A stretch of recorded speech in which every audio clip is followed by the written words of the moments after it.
Hello दोस्तों, स्वागत है आप सभी का आपके अपने यूट्यूब चैनल एक कॉन्सेप्ट लर्निंग में। दोस्तों, आज की इस वीडियो में हम क्लास 12 के एक बहुत ही इम्पॉर्टेंट टॉपिक को डिस्कस करने वाले हैं, जो बोर्ड परीक्षा के दृष्टिकोण से बहुत ही इम्पॉर्टेंट है। तो चलिए दोस्तों, बिना टाइम वेस्ट किए शुरू करते हैं।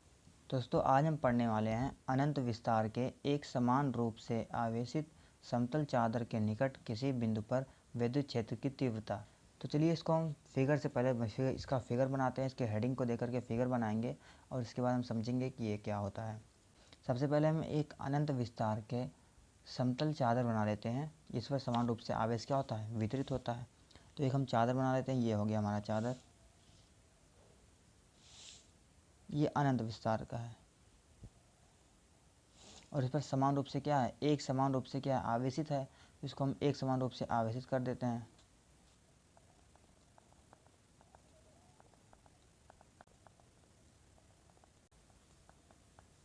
और उसके बाद देखते हैं दोस्तों, इसके निकट किसी बिंदु पर विद्युत क्षेत्र की तीव्रता ज्ञात करनी है। तो इसके निकट हमने यहाँ पर कोई बिंदु P मान लिया, जिस पर हमें विद्युत क्षेत्र की तीव्रता ज्ञात करनी है। इधर बिंदु P मानेंगे और इसकी दूसरी तरफ एक बिंदु हम P' मान लेते हैं। इस पर विद्युत क्षेत्र की तीव्रता क्या होगी, वेक्टर E होगी। इस पर क्या होगी, वेक्टर E होगी विद्युत क्षेत्र की तीव्रता, और इस पर भी वेक्टर E होगी।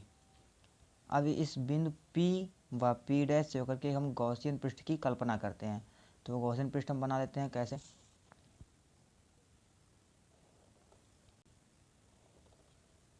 ये हो गया हमारा गॉसियन पृष्ठ।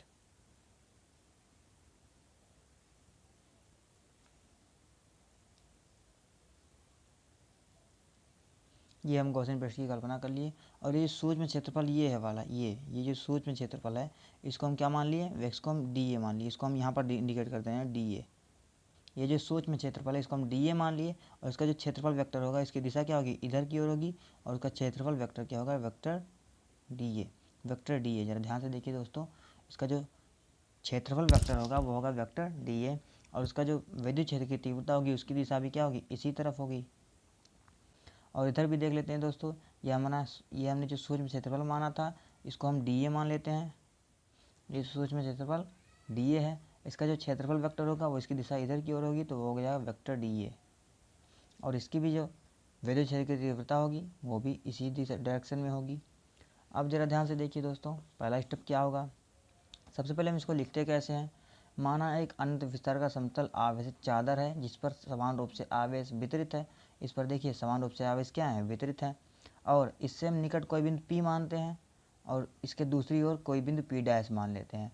बिंदु P व P' से होकर के एक हम गॉसियन पृष्ठ की करते हैं, रचना करते हैं या कल्पना करते हैं। अब बिंदु P पर जो विद्युत क्षेत्र की तीव्रता होगी, उसकी डायरेक्शन इधर है। और बिंदु A पर क्या है, और इसी बिंदु P पर जो क्षेत्रफल वेक्टर है, उसकी डायरेक्शन भी इसी ओर है। तो इनके बीच ये क्या है, ये दो एक दूसरे क्या है, समांतर हैं। तो वेक्टर E जो है वो समांतर है डी ए के, वेक्टर डी ए के। अब जरा ध्यान से देखिए दोस्तों, इस बिंदु P के कारण जो हमारी विद्युत क्षेत्र की विद्युत फ्लक्स होगा वो क्या होगा। बिंदु P के कारण विद्युत कह लीजिए फ्लक्स क्या होगा हमारा, उसको हम φ1 मान लेते हैं। अगर हम φ1 मान लिए तो ये हो जाएगा हमारा integration of E into D A, vector E into vector D A हो जाएगा, क्योंकि ये वेक्टर में है।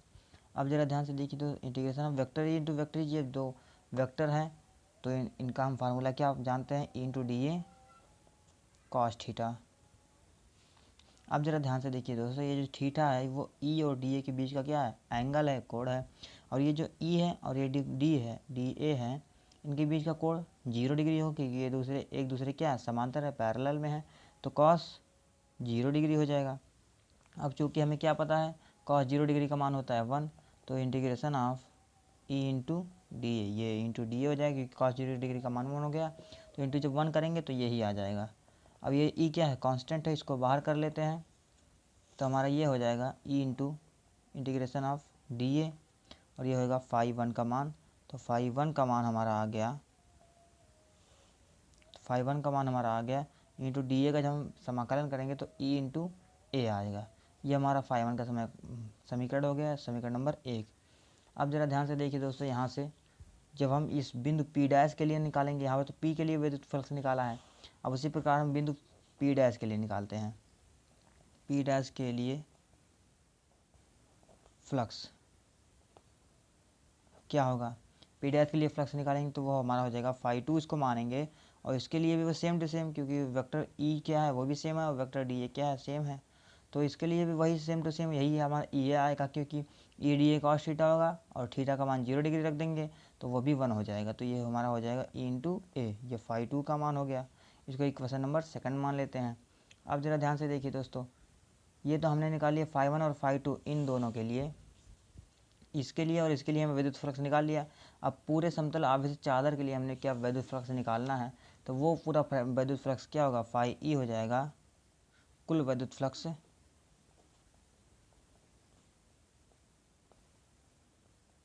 कुल विद्युत फ्लक्स क्या होगा हमारा, फाई ई इक्वल टू हो जाएगा phi one plus phi two, ये हो गया। फाई वन का मान हमें क्या पता है ई ए, और प्लस फाई टू का मान भी क्या पता है ई ए, तो ये हो जाएगा हमारा 2E ए, ये पूरा फ्लक्स निकल गया हमारा विद्युत फ्लक्स।